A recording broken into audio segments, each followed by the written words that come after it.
Hello friends, तो आज मैं रिव्यू करूंगा हंटर ऐप की न्यू सीरीज रकसदर के एपिसोड 4 का रिव्यू। तो एपिसोड के स्टार्ट में हम शाइनी खतरे को देखते हैं जो कि अपने किचन में होती है, वो काम कर रही होती है। उसका जो बाबूजी होता है फिर वो उसके पास आता है, फिर वो उसको मतलब पीछे थे। और तभी हम देखते हैं जो शाइनी खतरे होते हैं कांची, फिर वो उसकी तरफ घूमते हैं। फिर वो कहते हैं कि बाबूजी तुम्हें कुछ चाहिए क्या।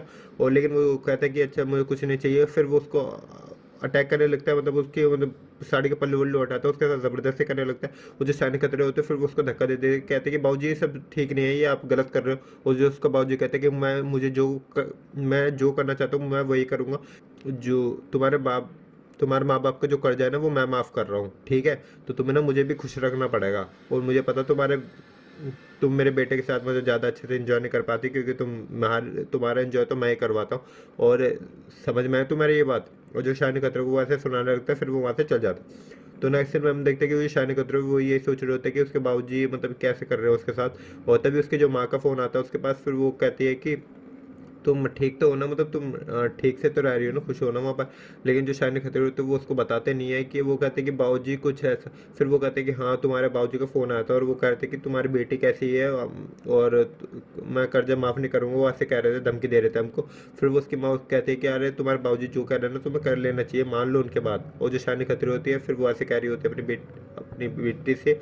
और फिर वो फ़ोन काट देती है। तो नेक्स्ट सीन में हम शाइनी खतरे को जो कि देखते हैं जो कि अपने बेडरूम में होते हैं। फिर वो काफ़ी रो रही होती है, क्योंकि उसको समझ में नहीं आ रहा तो क्या करे, बाबूजी के साथ क्या करे। और तभी हम देखते हैं कि वो जो जैसे गायकवाड़ होते हैं फिर वो वहाँ पर आते हैं। फिर वो उसके साथ मतलब बैठ के रोने लगते हैं। फिर वो उसको बताती है। फिर वो कहते हैं कि हाँ मैंने भी ऐसे किया और हम क्या करें बेटिया। और जो माँ बाप कर्जा नहीं चुका पाते और ये शादी करवा देते हैं उसकी बेटी से। और मेरी भी शादी ऐसी हुई है, और जो मैं अपने ससुर के साथ कितना खुश रहती हूँ, और वो मेरा आधा कर्जा माफ़ हो गया।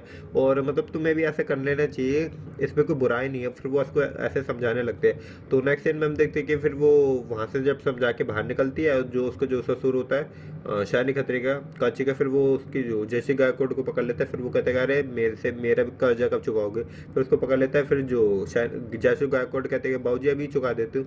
फिर वो उसको खींचता है, फिर उसको बेड पे लेके जाता है। फिर इनके सीन चलते हैं, प्यार करने लगता है, जो कि देखने में काफ़ी मज़ा आएगा। वो अपने कर्जे की चुक फिर वो अपने जो कर्जा होता है उसकी चुकाई करता है। जब ये सीन ओवर होता है तो नेक्स्ट सीन में हम देखते हैं कि जो शाइनी खतरी होते हैं वो खिड़की के पास खड़ी हुई होती है। उसको समझ में नहीं आ रहा क्या करूँ। जो शन्नू होते हैं फिर वो उसके पास आती है। फिर वो कहते हैं कि अरे कर लो ना बाबूजी के साथ, कुछ टेंशन है कि तुम्हें। फिर वो कहते हैं कि अच्छा तुम ही थे ना जिसने जो तुम मेरे साथ कर रही थी, तुमने मेरे को बाबूजी के पास भेजा था स्टोर रूम में। और वो कहते हैं कि हाँ मैं हूँ, मुझे पता है कि तुम्हारे और तुम्हारे पति के साथ कुछ भी हो नहीं पाता, तो तुम्हें जो इंजॉय है ना वो मेरे वजह से मिल रहा है, तो तुमने मेरा शुक्र करना चाहिए। और मैं अब बाबूजी के पास जाओ। फिर वो उसको ऐसे कहने के बाद वहाँ से चल जाते हैं। तो नेक्स्ट सीन में हम देखिए जो शाइनी खतरे होते हैं वो ट्राई कर रही होती है बाबूजी के पास जाने का। और लेकिन जो बाबूजी होता है उसको भाव नहीं दे रहा होता, वो उसके पास से चले जाता है। तो नेक्स्ट सीन में हम देखते हैं कि उसके जो बाबूजी होते हैं वो सोफे पर बैठा होता है। जो शाइनी खतरे होते हैं उसके पास आती है और फिर उसके साथ करना चाहती है। अब वो भी मन बना लेते हैं, लेकिन उसका बाबूजी होता है वो एटीट्यूड दिखा रहा था। वो कहता है कि मुझे ज़रूरत नहीं है। फिर वो वहाँ से चल जाता। फिर जो शन्नू होती है काम वाली, फिर वो वहाँ पर आते। फिर वो कहते कि अरे फिर वो उसको गिलास में दारू देते हैं। फिर वो कहते हैं कि इसको पियो फिर जाओ, तुम्हें काफ़ी जोश बढ़ेगा।